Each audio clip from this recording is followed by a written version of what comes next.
Donc bonjour à tous, je vais me permettre d'enchaîner assez rapidement, parce que Monsieur Martin a un impératif tout à l'heure. Je me présente Benjamin Thomas, donc je suis chargé d'études au sein de Biomasse Normandie, donc on est une association, on est basé à Caen. On intervient sur 3 domaines d'activité pour vous situer rapidement, sur la gestion et la valorisation des déchets, sur la promotion du bois-énergie et sur la maîtrise et connaissance de l'énergie. Donc nous, on a intervenu en tant que coordinateur du volet combustion sur le programme Équipe Fumier et en partenariat avec Monsieur Martin pour la société Atanor, Monsieur Walazik pour Grosbois et puis l'IFCE. Et je vais vous laisser peut-être vous présenter Monsieur Martin. Donc Gérard Martin, je suis le gérant de la société Atanor, donc une société d'ingénierie qui est spécialisée dans la combustion. On essaie de brûler proprement, disons, toute matière combustible. Donc c'est aussi bien des produits gazeux, liquides que solides. Et là, dans le cadre du programme Équifumier, donc c'était du fumier de cheval. Monsieur Walazik, je pense que tout le monde vous connaît. Mais... Donc Christophe Walazik, je suis le directeur du centre d'entraînement de Grosbois. Je suis très intéressé évidemment par les problématiques de valorisation des litières et dans une échéance assez courte sur un projet de pouvoir chauffer une partie des locaux de Grosbois avec une chaudière biomasse. Je vois des représentants de la clinique vétérinaire. La clinique vétérinaire de Grosbois, qui est une renommée internationale, au-delà des frontières de Grosbois, va s'agrandir et déménager dans Grosbois.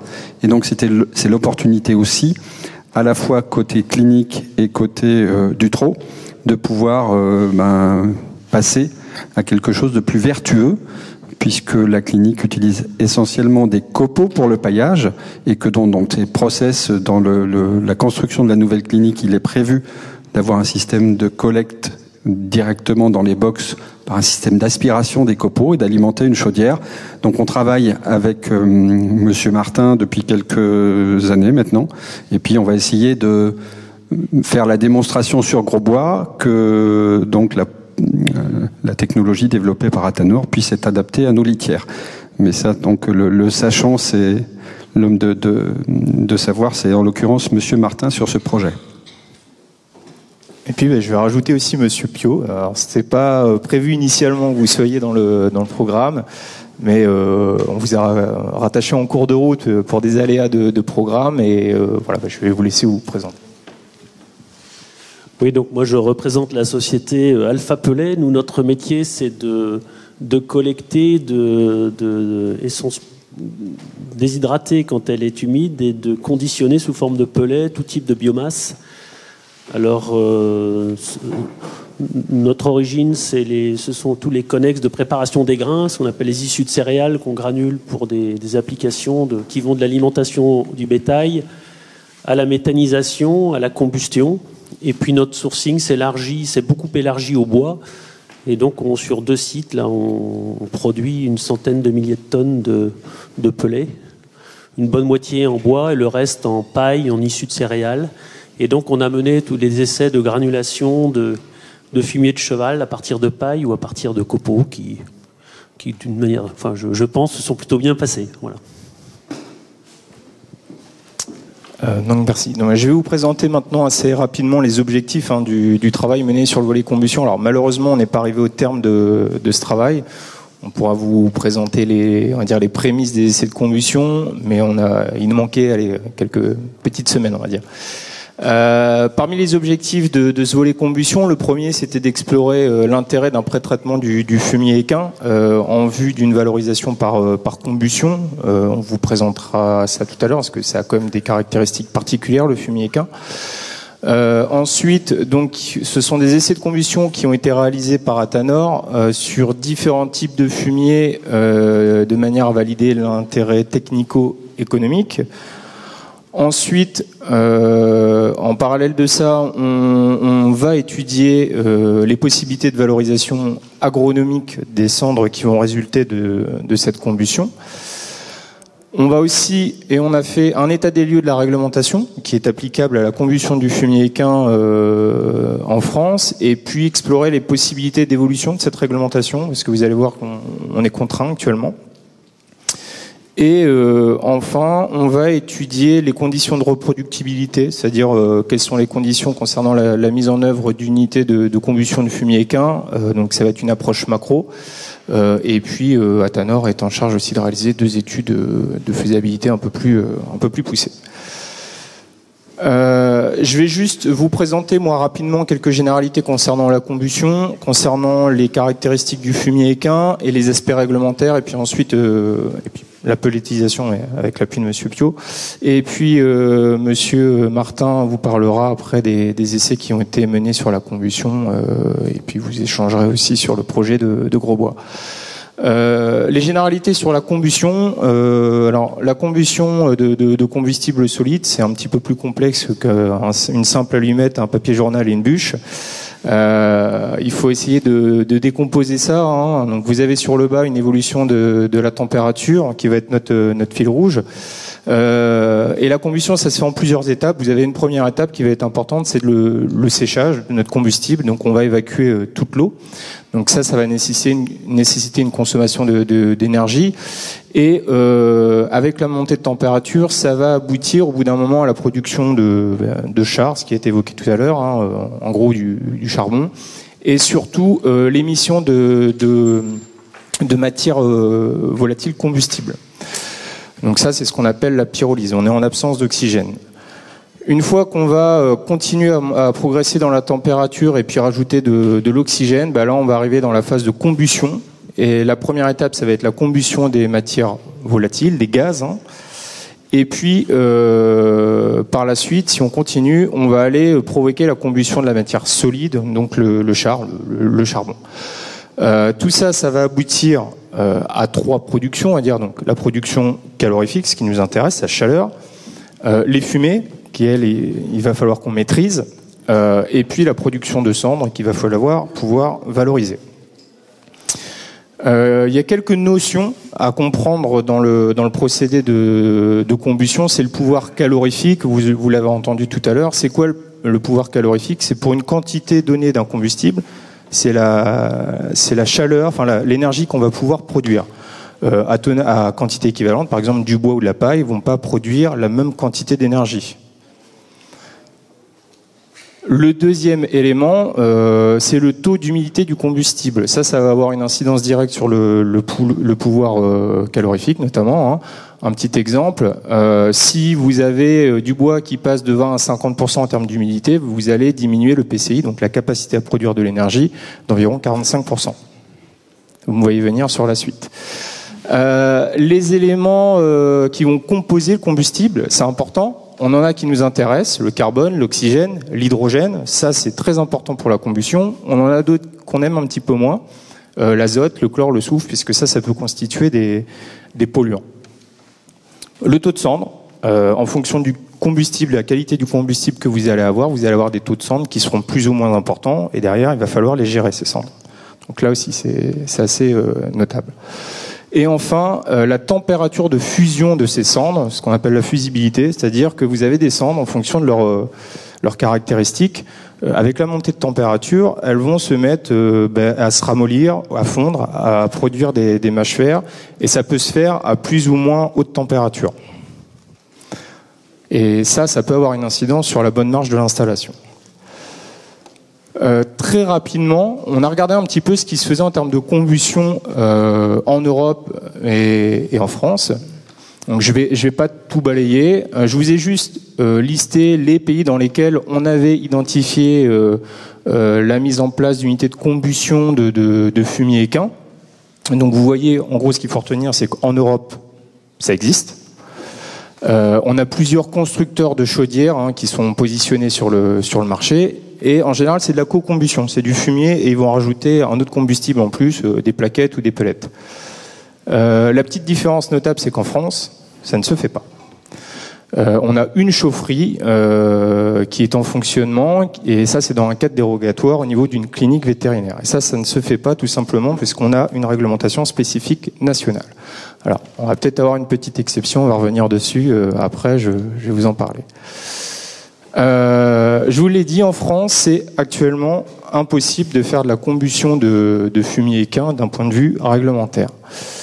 Et ça, c'est parce qu'on a deux ministères en fait qui voient pas les choses de la même manière. On va avoir le ministère de l'Agriculture qui lui va dire, alors attendez, est-ce que c'est un petit peu bougé? Voilà, donc la partie gauche, qui va dire le fumier équin, c'est un sous-produit animal. Donc vous avez une réglementation européenne qui s'y applique, et cette réglementation européenne, elle dit concrètement que vous pouvez, le lisier est un combustible. Donc vous pouvez le brûler dans des installations à partir du moment où elles sont inférieures à 50 MW, donc ça donne comme de la marge. Et vous avez juste des respects de VLE, des valeurs limites d'émission, voilà, qui sont indiquées ici. Et il faut que votre installation, elle ait un agrément sanitaire. Donc, selon le ministère de l'Agriculture, c'est réalisable. De l'autre côté, vous avez le ministère de la Transition écologique qui dit les installations de combustion, ce sont des ICPE, ce sont des installations classées pour la protection de l'environnement. Donc vous avez une réglementation spécifique qui s'applique. Et les installations de combustion, donc ce sont ce qu'on appelle les ICPE 2910, vous avez une liste positive des combustibles qui sont autorisés. Et le fumier équin n'est pas autorisé. Donc par conséquent, le ministère dit on ne peut pas faire de combustion de fumier équin. Alors ça s'applique à partir des installations qui font plus de 1 MW ou 0,1 en fonction de la puissance, enfin de la nature du combustible. Quid des installations qui sont en dessous? Donc normalement c'est le règlement sanitaire départemental qui va s'appliquer. On a d'autres éléments à prendre en compte, hein. Alors là il y a une petite erreur, c'est pas pour les petites installations, mais on a aussi les plans de protection de l'atmosphère, donc ça c'est applicable spécifique aux grandes agglomérations supérieures à 250 000 habitants. On en a 23 en France, dont Rouen et Paris, où là vous pouvez avoir un durcissement des émissions de polluants. Et puis, sinon, on a nos petites installations de combustion. Je vous ai dit, nos petites chaudières. Il y a eu une évolution réglementaire depuis le début de l'année. Donc, c'est les chaudières qui sont inférieures à 500 kW. Où là, on a des exigences d'éco-conception. Donc, il faudra intégrer là aussi des performances énergétiques pour ces chaudières. Donc, voilà pour les aspects réglementaires. J'en reviens maintenant aux particularités du fumier équin. Vous allez voir, elles ont des propriétés spécifiques et ça va avoir des incidences. Alors, désolé pour le dérouler, c'est pas du tout ça. Ça sera en charge. Alors, ce que j'ai fait, c'est que j'ai repris mes critères, mes propriétés sur la gauche et puis j'ai comparé à chaque fois le fumier équin, donc ce sont des données moyennes, par rapport à un autre combustible solide qui est la plaquette forestière, hein, on va dire un témoin classique. Donc vous voyez qu'au niveau du degré d'humidité, on est en moyenne à 62% pour le fumier équin, alors que pour des plaquettes forestières, on est entre 20 et 40% en général. Donc ça, l'incidence directe, ça va être sur la combustion. Donc il va falloir gérer cette humidité. Ensuite, en termes de pouvoir calorifique, le fumier équin, c'est deux fois moins que de la plaquette forestière. Donc en gros, pour produire la même quantité d'énergie, il faut 2 fois plus de fumier équin. Donc ça va jouer sur le rendement énergétique. Ensuite, la masse volumique. Donc, on a une masse volumique qui est quand même très faible. Hein, vous avez vu, 170 kg par mètre cube. On en a quasiment 2 fois plus en plaquettes forestières. Donc ça va avoir des incidences sur la logistique, le transport, sur le dosage, le convoyage du combustible jusque dans le foyer, et puis son stockage aussi sur site. Des teneurs en azote, en chlore et en soufre. On a des teneurs qui sont assez conséquentes par rapport à de la plaquette forestière. Donc ça veut dire que derrière, on peut avoir des incidences sur les fumées, donc il va falloir les maîtriser. Ça peut avoir des propriétés corrosives, donc il faut que la chaudière soit adaptée technologiquement pour compenser ce côté corrosif. On va avoir des teneurs en cendres qui vont être élevées, vous voyez, hein, rien à voir. Et puis en plus une température de fusibilité qui va être beaucoup plus faible. Donc là, ça va vraiment induire des contraintes de gestion des cendres. Donc on a travaillé sur ces différents volets en 2 points, donc la pelletisation, donc avec Alpha Pellet, et puis Athanor sur les aspects combustion pour essayer de répondre à ces propriétés et puis limiter les incidences. Sur les essais de pelletisation, alors je vais être très basique, hein, Monsieur Piot, vous pourrez compléter, hein, c'est votre procédé. L'objectif, c'est vraiment d'assécher et de densifier le fumier. Hein. Voilà, je vous ai remis les densités, donc on passe de 171 kg à peu près au mètre cube pour le produit brut, on passe à 600 kg au mètre cube, donc on améliore fortement cette densité.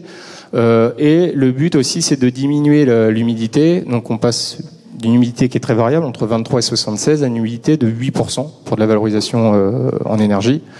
Voilà, donc on va avoir un produit qui va être calibré et stable en sortie, par rapport à quelque chose de très hétérogène en entrée. Donc globalement, on va avoir une étape de séchage, et je ne vais pas aller dans le secret industriel. Il y a une phase de pelletisation. Quoi qu'il en soit, voilà, cette étape de séchage, elle va être fortement impactée par l'humidité entrante du fumier, vous vous en doutez bien. Alors je remercie Monsieur Piot qui nous a transmis ces éléments de retour d'expérience, ces chiffres. En gros, on a voulu voir un petit peu ce que ça pouvait induire l'humidité sur la pelletisation. Donc on a juste comparé un fumier qui en entrée sera 25%, et puis un fumier qui sera à 50% en termes d'incidence économique pour une tonne de pellets produits. Déjà sur la valeur d'achat du fumier, imaginons que Monsieur Piot décide de vous racheter votre fumier équin à une valeur qui n'est que fictive, hein, mais de 20 € la tonne. Si vous augmentez la part d'eau, forcément vous diminuez la part de matière sèche, donc il va vous la racheter moins cher. Donc, si on applique ce taux de dilution, tout simplement, hein, on enlève à peu près 6,50 €. Le rendement de conversion va être inférieur aussi, c'est-à-dire que vous allez avoir besoin de plus de fumier humide pour produire une tonne de pellets. Ok. Alors après, en termes d'achat, hein, ça va se recouper puisque vous achetez plus à moins cher, donc, mais en tonne en 30, ça fera la même valeur d'achat. Le transport, c'est pareil. En amont, le fumier, vous allez transporter plus d'eau si vous avez une humidité importante. Donc vous allez avoir un surcoût qui est estimé à peu près à 9 € par tonne. Si on ramène ça toujours à la tonne de pellets produite. Le coût de séchage, donc de coût énergétique. Donc là, pareil, il faut évacuer plus d'eau. C'est estimé à peu près à 18 € par tonne. Avec la volatilité des coûts énergétiques hein, qu'on connaît tous actuellement. Donc voilà, en gros, un coût de pelletisation hors coût d'amortissement, équipement et autres. Alors que pour un fumier à 25%, on sera à 50 € la tonne, coût de pelletisation. Si on est à 50% d'humidité, on monte à 77. Donc vous avez un surcoût de 27 €. Donc ça, forcément, ça va se répercuter derrière, hop là, sur la capacité de vous racheter ce fumier. Donc en gros, on passerait d'une situation où, initialement, ça vous est acheté 20 € la tonne, à vous devriez payer 14 € la tonne, en induisant tous ces surcoûts. Voilà. Juste pour l'intérêt de ce petit calcul, c'est de vous dire qu'en gros, la combustion, il faut vraiment, enfin pour la pelletisation, c'est les conditions de stockage de votre fumier. Plus votre fumier sera sec, meilleure la valorisation derrière elle sera. Donc voilà. Et Monsieur Martin, je vous passe la parole. Sauf si pour la partie pelletisation, Monsieur Piot, vous vouliez ajouter des éléments complémentaires. Juste pour dire que en termes de technologie, c'est pas un gros problème. Tous les tests de granulation qu'on a pu faire sont plutôt bien passés. Ça demande plutôt moins d'énergie que du granulé de bois, par exemple. C'est un produit qui se sèche assez bien. Par contre, bien évidemment, c'était un peu le message à faire passer, c'est que sur le long terme, si on veut avancer dans la pelletisation du fumier, que ça soit pour une application combustion ou même pour un peu comme fait Opal pour l'orienter vers de la méthanisation, parce que c'est une manière de préparer le produit pour les méthaniseurs aussi. La notion d'humidité est très importante et vous voyez bien que pour 27 € de la tonne, vous commencez à envisager des bâtiments au-dessus des fumières pour éviter qu'il y ait de l'eau qui s'accumule et qu'on puisse préserver la matière sèche des fumiers, en fait. Voilà. Oui, donc je vais prendre la suite là pour déjà peut-être vous situer un petit peu la technologie qu'on a développée dans notre entreprise là pour valoriser des litières et des fumiers par rapport à d'autres technologies qui sont plus classiques. Donc là, sur cette diapo, là, vous avez à gauche là, la chaudière à grille. Donc c'est la chaudière qui est la plus connue, la plus utilisée. Elle représente au moins 95% du parc des chaudières qui brûlent de la biomasse dans des puissances, on va dire, comprises entre 100-200 kilowatts et puis une dizaine de mégawatts. Donc, ce qu'on peut dire sur ce type de chaudière, c'est qu'évidemment, il y a un large retour d'expérience, quelque chose de relativement robuste. Mais qui ne travaille aussi qu'avec des combustibles particuliers, enfin, je veux dire, de la plaquette, des choses comme ça. On peut pas passer dans ce type d'installation n'importe quoi. Il y a également donc avec ce type d'installation des contraintes en ce qui concerne la teneur et la fusibilité des cendres. Donc la teneur en cendres ne peut pas dépasser 12 à 15% sur ce type d'installation. Au-delà, le foyer ne marche plus bien. Et il y a également la problématique de la fusibilité des cendres. Donc quand on brûle de la plaquette, on a des températures de fusion de cendres qui sont relativement élevées. On l'a vu à l'instant là. Si on est déjà, on parle de paille, de choses comme ça, on a souvent des températures de fusibilité qui sont plus basses. Et quand c'est le cas, on risque de faire des mâches fer et puis in fine donc de bloquer les systèmes de descendrage et donc d'arrêter la chaudière. À droite, là, donc la chaudière à lit fluidisé. Alors, il y a assez peu d'installations en France. C'est plutôt des installations qui sont pour des grandes puissances de plusieurs dizaines de mégawatts.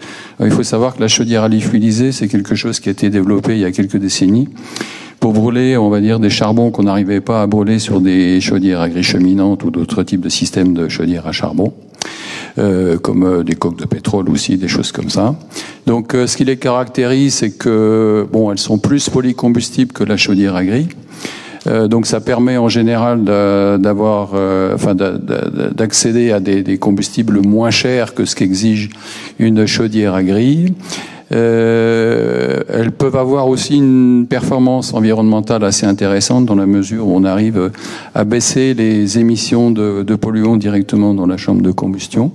Par contre, je dirais la contrepartie de ça, c'est qu'on a des investissements qui sont relativement élevés, et y compris des coûts opératoires, notamment sur les consommations électriques de ce type de chaudière, parce qu'on a pas mal de pertes de charge sur le circuit des fumées, et on peut avoir des consommations électriques qui représentent 7, 8, 9% de la puissance de la chaudière, ce qui est quand même assez considérable.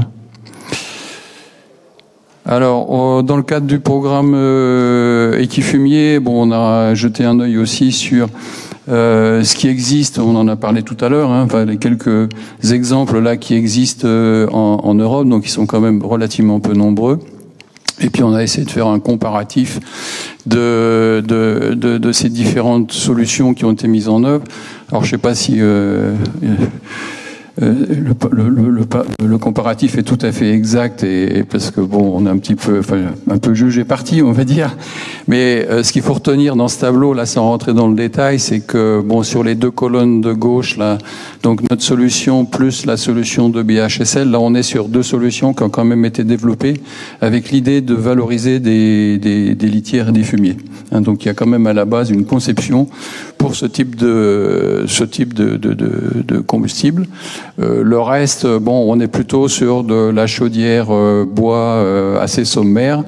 Et ce qu'il faut retenir, c'est que en ce qui concerne la performance environnementale de ces installations, on peut quand même avoir un certain nombre d'interrogations. Tout à l'heure, on parlait donc de l'installation de Saint-Saturnin que nous on a eu l'occasion de visiter, parce que l'exploitant nous avait même demandé de lui faire une offre pour remodeler la chaudière. Je pense que les émissions de ce type d'installation sont plus proches du barbecue que, disons, les émissions de notre installation. Ça, clairement, c'est le genre d'installation. De toute façon, quand on apprend que finalement le feu peut s'éteindre comme ça, un peu par hasard, donc on se doute bien que les émissions sont assez médiocres.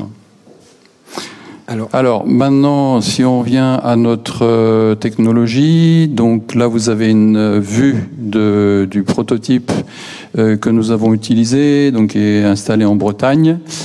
Donc là, alors je vais vous décrire rapidement. Donc ici, vous avez la partie foyer. Et la partie foyer, c'est un petit peu le cœur du dispositif. C'est ça qu'on a travaillé pour pouvoir passer de la litière et des fumiers. Alors derrière, bon, il y a la partie chaudière. Donc ici, on produit de l'eau chaude.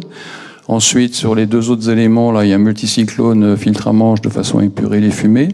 Et puis là, on a également un dispositif qui permet donc d'éliminer les oxydes d'azote, un petit peu comme on le fait sur les camions ou certains véhicules.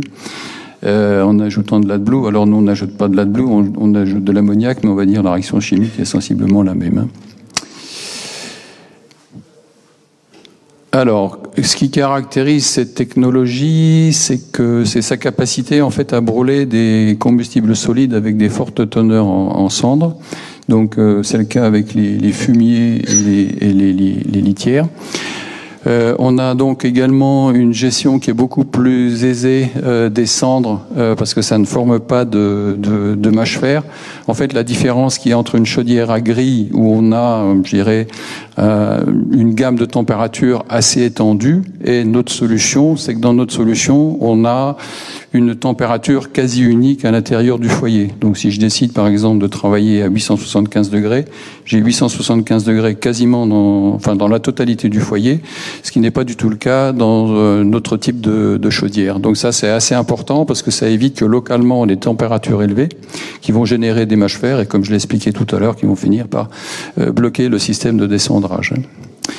Ce qu'on cherche aussi à faire avec cette solution, c'est de parler, disons, de valorisation, de production d'énergie renouvelable, mais également donc de fertilisants renouvelables, parce que sous le foyer de cette chaudière, donc on va récupérer des cendres qui sont riches en potassium et en phosphore. Et puis, on a également une bonne performance environnementale. Donc là, on a pu le constater au travers des essais. Donc, on a des émissions de NOx qui sont relativement faibles, compte tenu de la teneur en azote plutôt élevée du combustible. Et puis, il y a un élément aussi qui est assez important, c'est qu'à l'intérieur même du foyer, donc on a une charge en solide circulante qui est assez importante. Et cette charge en solide qui est de nature basique, elle va permettre de capter les polluants acides. Donc tout ce qui est soufre, chlore, etc., ça va être capté directement à l'intérieur du foyer. Alors si on revient aux essais, donc les essais ont été réalisés ces derniers mois. Donc avant le mois de juin, là, il y a eu un certain nombre de travaux pour adapter le prototype à la réalisation de ces essais. On a commencé à en faire au mois de juin.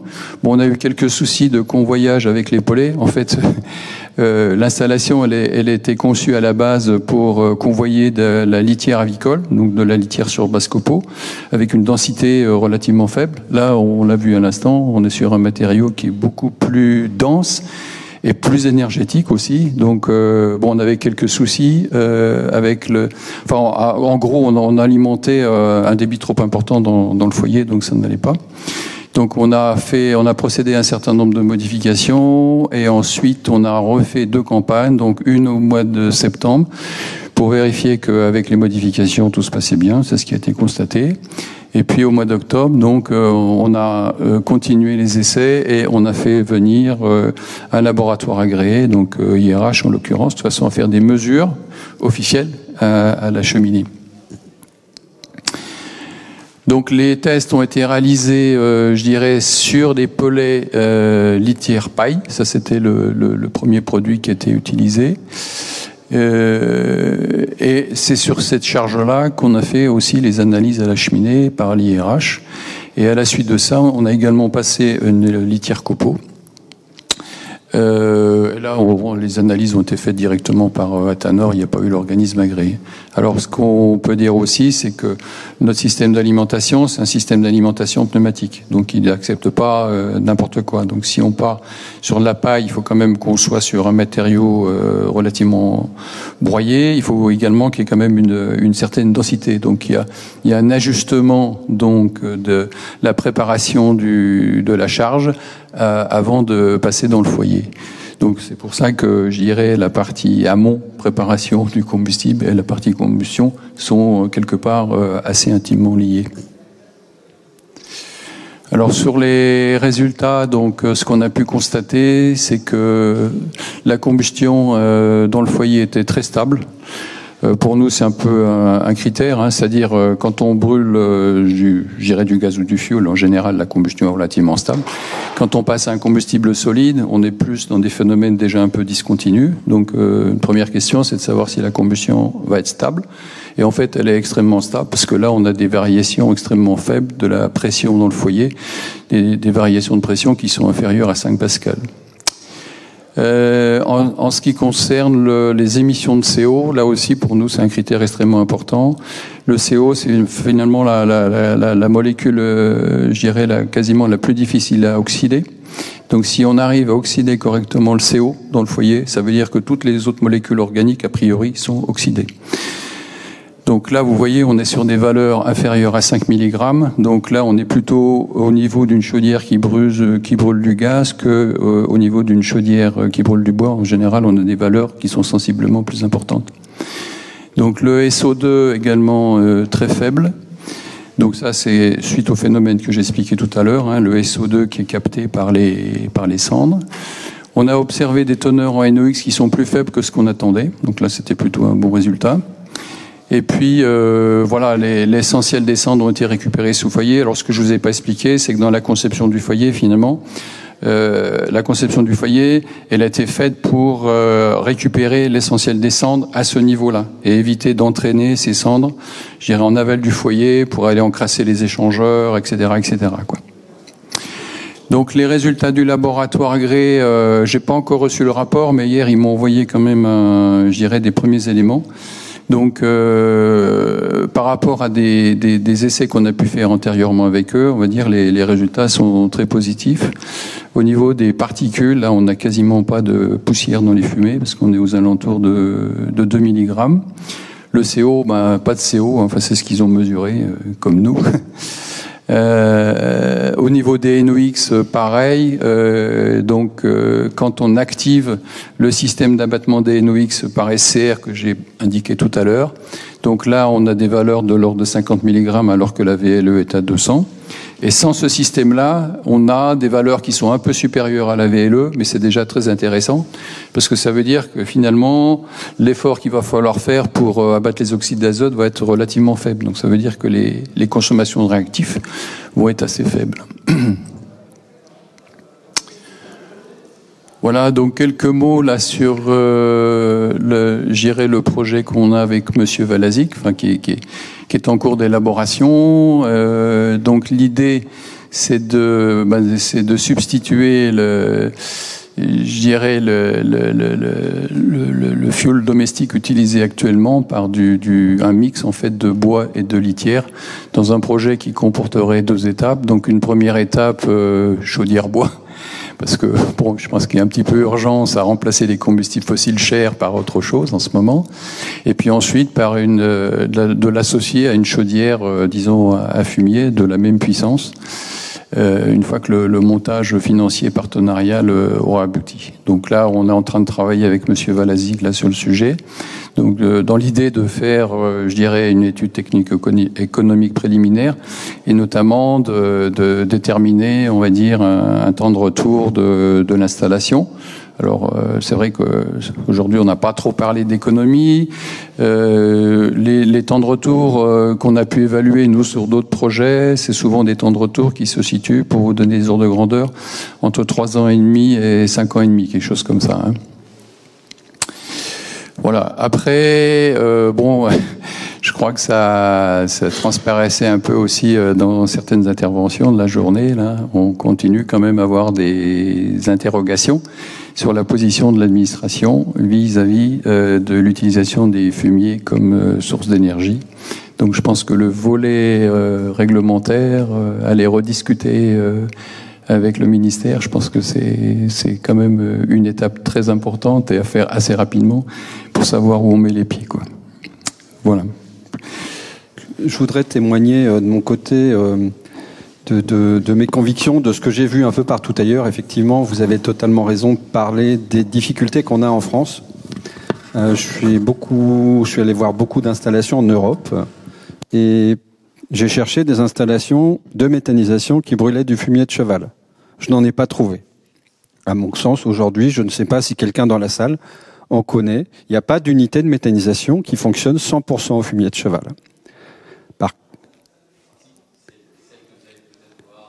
Oui, les systèmes Mobigas, donc sur des on va parler de micro-méthanisation.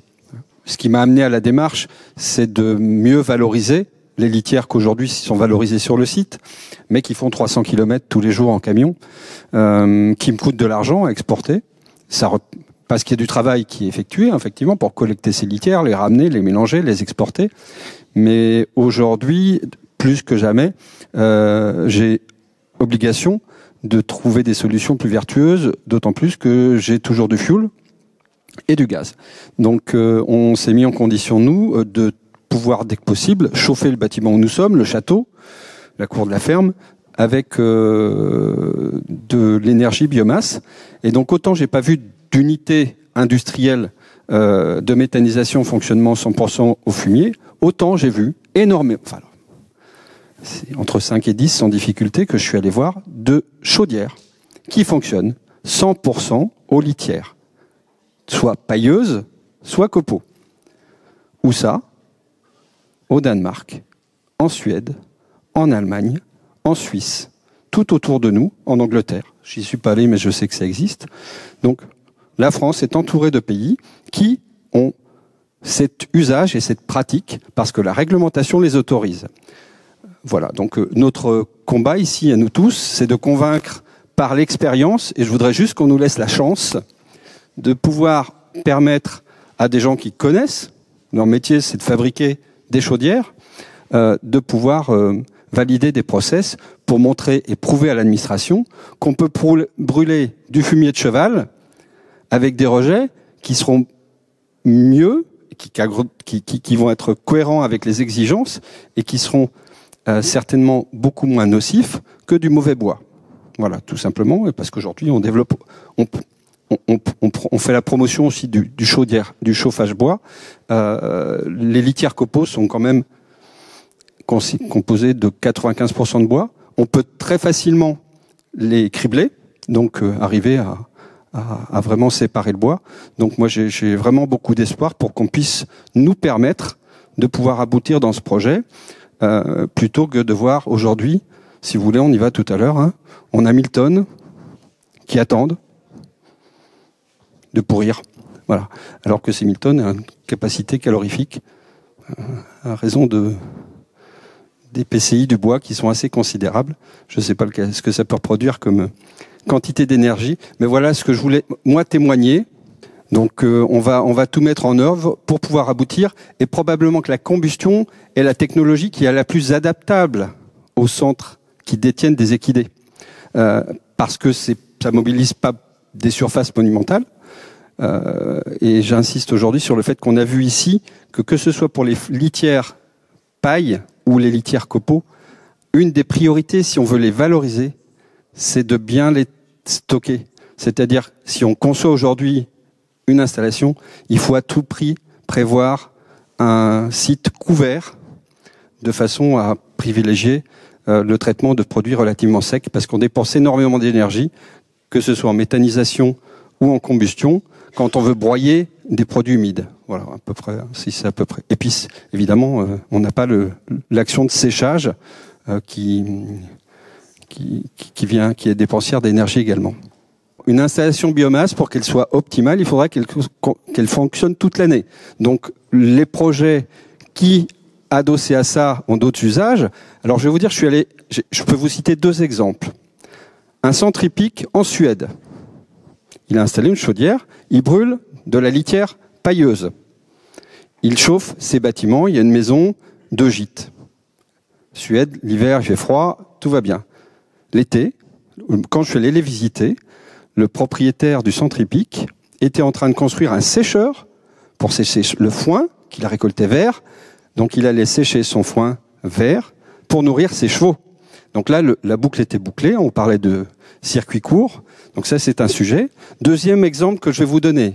L'an dernier, nous sommes allés donc avec un partenaire en Suisse. Je sais que les Suisses, moi je suis les Suisses, ça a été hyper rigide.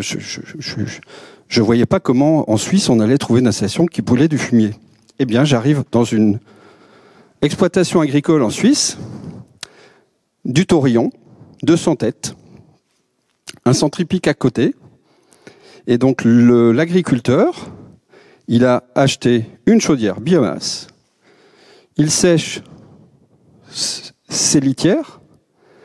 Ce qui l'a amené à faire cette réflexion, c'est qu'en Suisse, depuis 2 ou 3 ans, on autorise la culture du cannabis médicinal. Et le cannabis, ça se sèche. Et donc, ce gars a eu l'idée géniale en se disant, j'ai un centripique, le centripique me fournit la paille, je la mets dans la chaudière, ça produit de l'énergie pour mon séchoir à cannabis, l'été, et l'hiver, j'ai mes taurillons qui sont dessous. Les Suisses, ils ont le concept de ferme en Suisse, il fait froid l'hiver, donc c'est un bâtiment fermé. Les vaches, les bovins, ils sont au rez-de-chaussée, et le fourrage, il est à l'étage. Le séchoir, il est au-dessus des taurillons. Le séchoir, il sèche du cannabis l'été. Il sèche du fumier de cheval l'hiver pour alimenter la chaudière, qui elle-même produit de la chaleur pour sécher le fumier. Et le fumier, une fois qu'il est sec, qu'est-ce qu'il fait? Avec son bras gru qu'il a au-dessus de ses taurillons, il le met au bovin. Et là, la boucle est bouclée. Il n'achète plus de paille. Il sèche du cannabis, il chauffe ses bâtiments avec du déchet. Donc je dis bravo, inspirons-nous de ces circuits-là, mais il y a des expériences assez formidables sur lesquelles je pourrais vous orienter si certains sont intéressés. Oui, il y a une autre possibilité aussi pour... c'est pas grave. J'en ai parlé c'était sur une des diapositives là. On peut produire de la chaleur, mais on peut également produire de l'électricité avec ce type d'installation, à condition de lui associer une machine ORC, par exemple. Donc ça présente aussi un intérêt sur le plan économique, parce que ça permet de faire tourner l'installation plus longtemps dans l'année. Donc ça améliore le bilan économique de l'installation. Et puis d'autre part, sur le plan technique, c'est aussi intéressant, parce que les opérations de démarrage et d'arrêt d'une installation comme celle-là sont quand même des opérations qui sont un petit peu longues et qui fatiguent l'installation. Donc plus on fera fonctionner l'installation, je dirais, de manière régulière et longtemps, et meilleur ça sera pour la durée de vie de l'installation aussi. Donc la production électrique, ça peut être aussi une solution. Enfin, dans certains projets, c'est ce qu'on avait proposé. Comme ça permettait à la chaudière de fonctionner toute l'année. Elle fonctionnait, mettons, entre 50% et 100%. Quand on a 50%, grosso modo, on coupe de l'électricité. Quand on a besoin de chaleur, on monte à 100%. On peut très facilement imaginer sécher du fourrage, par exemple. Je pense que sur les centres qui détiennent des équidés, ça peut être un bon moyen aussi de favoriser un fourrage de qualité en récoltant humide et en séchant en grange. Je vous remercie, monsieur, pour tous ces échanges sur cette technique qu'on appelle la combustion. Je vous propose de conclure tout de suite. Merci. Je vais conclure très rapidement. Les échanges de la journée, moi, je les ai trouvés denses. Donc déjà, merci aux intervenants, merci aussi au public. Je vous ai trouvé que c'était très dense, très riche en échanges, très riche aussi en contenu. Donc, je suis pas sûre qu'on ait tous tout retenu, tout assimilé. Donc, rassurez-vous, le film sera sur le site, sur la plateforme Valfumier, ainsi que tous les documents. Donc n'hésitez pas à revenir dessus. Je pense que ça a enclenché chez vous des questions, un cheminement vers des réflexions sur comment mieux valoriser son fumier. C'était, je crois, l'objectif de la journée. Donc je tiens aussi à rappeler que cette journée a été possible grâce à nos financeurs que sont les 2 régions Normandie, Île-de-France et puis l'ADEME. Voilà, écoutez, merci à tous et puis bonne fin de journée.